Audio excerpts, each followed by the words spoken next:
what's up mga mix? It's motovlog time. Try na to ato ang bagong CP holder. Ayop madunggan. Kasi nga ito nga walay mic. Ayop madunggan no. Kasi kung kusog ba sa gihapon.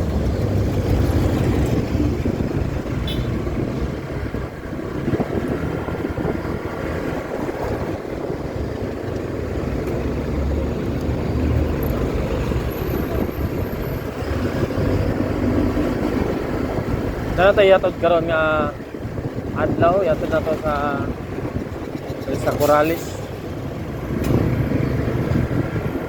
Saka t-shirt sa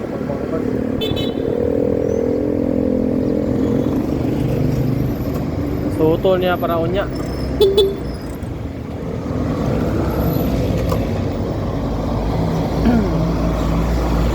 Tutol niya para sa alumni later.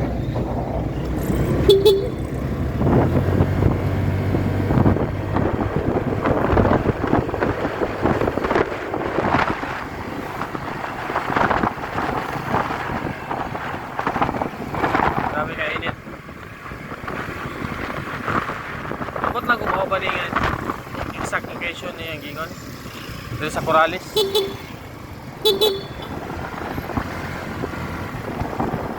Wala ko ka listing kung sulod diri patingon sa tanaw na ako diri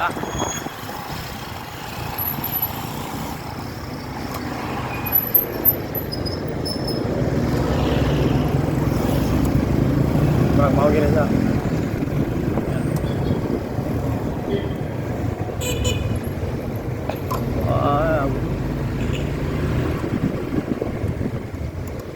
Oops.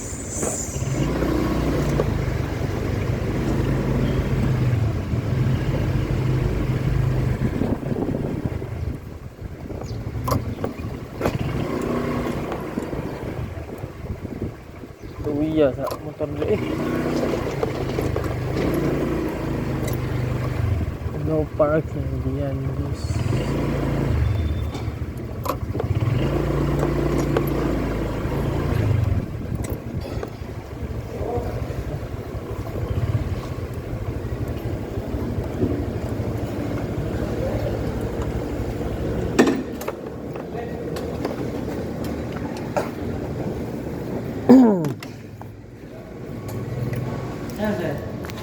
Bilin dia sa kwan.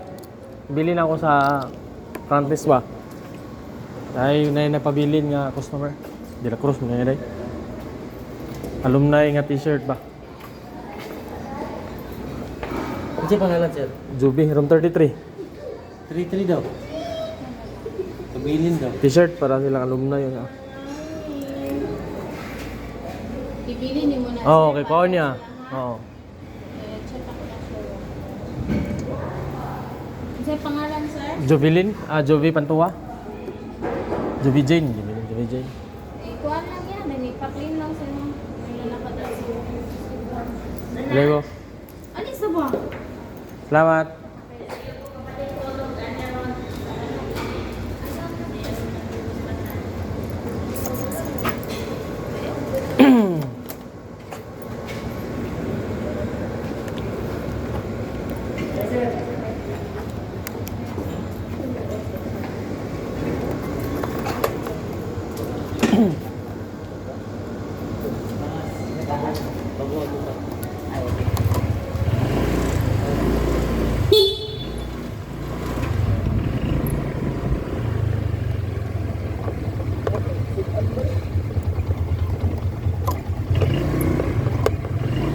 Okay, so nahatod na to.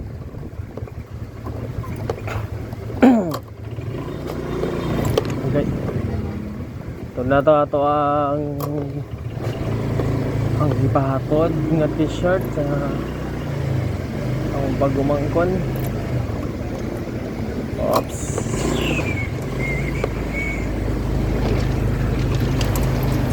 So karon to our next destination. Next destination, Carmen.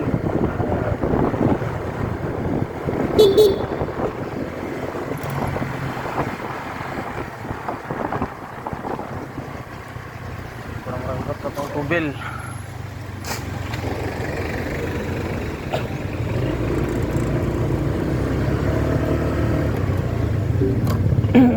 So karon mga migs, magtagalog ta samtang gabiyahe ta padulong sa ato ang atuan.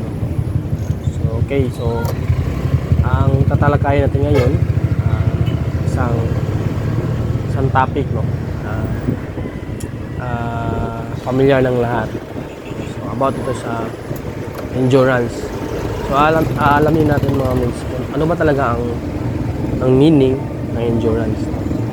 Kasi yung iba, no, nalilito kung ano ba talagang endurance. Bakit endurance yung tawag pero ang iba na nakikita silang nagre-racing. Wrong way. Kasi mabilis yung takbo ng mga participants na nakikita natin sa daan. So magsisimula tayo sa ano ba talaga ang endurance. Kung titingnan natin sa dictionary, kay Google, ang endurance ay isang power of enduring an unpleasant or difficult process or situation without giving way. She was close to the limit of her endurance. So, it's adjective denoting or relating to a race or other sporting event that takes place a long distance or otherwise demands great physical stamina, or the annual 24 hours endurance race, in other words. So yun mga migs, no, ang meaning ng endurance, no, na tulad ng mga ginagawa o na-experience ng lahat ng mga endo rider na dinadaanan nila yung mga difficult ways. Tsaka okay lang boss boy? Ang endurance ay yung bang patibayan. Ang sabi nga doon is demands physical stamina. Tsaka yung dulo, sinabi doon na 24 hours. Kaya yung iba makikita natin, hindi natin masisisi yung iba na mabilis yung takbo nila. Kasi gusto nilang kunin yung or may limit sila in 24 hours. So, binigyan sila ng oras na tawag dyan, makarating sila na hindi lampas ng 24 oras. Yung iba, kung nakikita nyo, talagang mabilis yung takbo nila para makarating sila na wala pa sa oras. Tsaka yung iba naman hindi natin masisisi na talagang gusto nilang i-prove sa sarili nila na sila yung pinakamabilis. Kukunin nila yung pinakamababang oras para ipakita sa lahat na sila yung top 1. So sa endurance mga migs, walang walang kapremyo. No. So iwan ko na lang yung sa iba, yung mga nangyari last month ata. Yung controversial na Boss Ironman. Saka yung nangyari naman last week sa Cagayan, dito sa Cagayan, Dior. At ang ibang organizer naman, o kadalasan yung organizer, ginagawa nila ang endurance para po sa pag-promote ng mga turismo natin. Kaya nga sa kada may tinatawag tayong checkpoint, no? Saka photo ops para ipakita sa lahat yung kagandahan ng lugar natin. No, halimbawa, dito sa Mindanao, no, may magaganda tayong dito, mga turismo, tourist spot. Kaya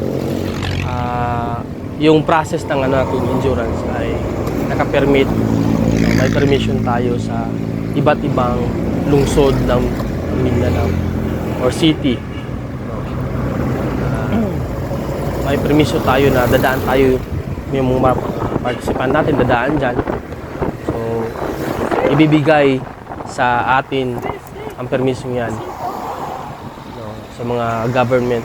So kaya sabihin nila dumaan kayo dito, pero dapat i-promote yung dito, no, connected tayo sa mga ganyan. Pero yung mga organizer naman, hindi nila tinotolerate ang yung lampas ang bilis ng mga motor. Kaya minsan merong mga nadi-disqualified o DQ pag talagang lumampas yung bilis nila sa binigay na yung limit speed nila. No? So, may mga mabilis yung mga big bike talaga, yung mga malalaking mga CC. No? Hindi natin or hindi nila sinasadya yung bilis nila kasi talagang malalaking ano yan, motor yan. Tsaka meron ding tinatawag na endurally. So ano bang ibig sabihin ng rally? Ito ang ibig sabihin from the root word rally. Yung number 2 sa noun, a competition for motor vehicles in which they are driven a long distance over public roads or rough terrain, typically in stage and through checkpoints. Yan po yung ibig sabihin ng rally. So kung idudugtong natin yung endurance sa rally, tinatawag na endurally. No, minsan may minsan tinatawag na itong endurally. No, may iba naman endurance. No, pero pare-pareho lang yan mga mix. No. Iba lang yung mga pangalan nila. Kaya para sa mga hindi nakakaalam tungkol sa endurance o endurally, ito po yung nature ng event na ito. No, so nililinaw ko lang para din sa ibang mga rider na sumasali sa mga ganitong event. No, ang endurance ay hindi po racing. No, tatandaan po natin yan. Palagi nating tatandaan na ang endurance po ay hindi racing. No, inuulit ko na. No, para po hindi tayo makapag-disgrasya. Iba nga sinasabi nila okay na yung finisher. Para mas ma-enjoy nila yung tourist spot, yung turismo natin, makikita na yung view, no? Ma-appreciate mo yun, no? Di kailangan natin i-prove natin sa sarili natin na tayo yung pinakamabilis, tayo yung number 1. Kasi nagiging ano na tayo doon, nagiging kamote na tayo doon, no? Pag nakapag-disgrasya tayo, wala tayong masisisiba kundi yung sarili natin. Sana po ay naiintindihan natin yung endurance po. Dahil ang tunay na finish line ay yung mga kasama natin, ang pamilya natin sa pag-uwi. Bye-bye.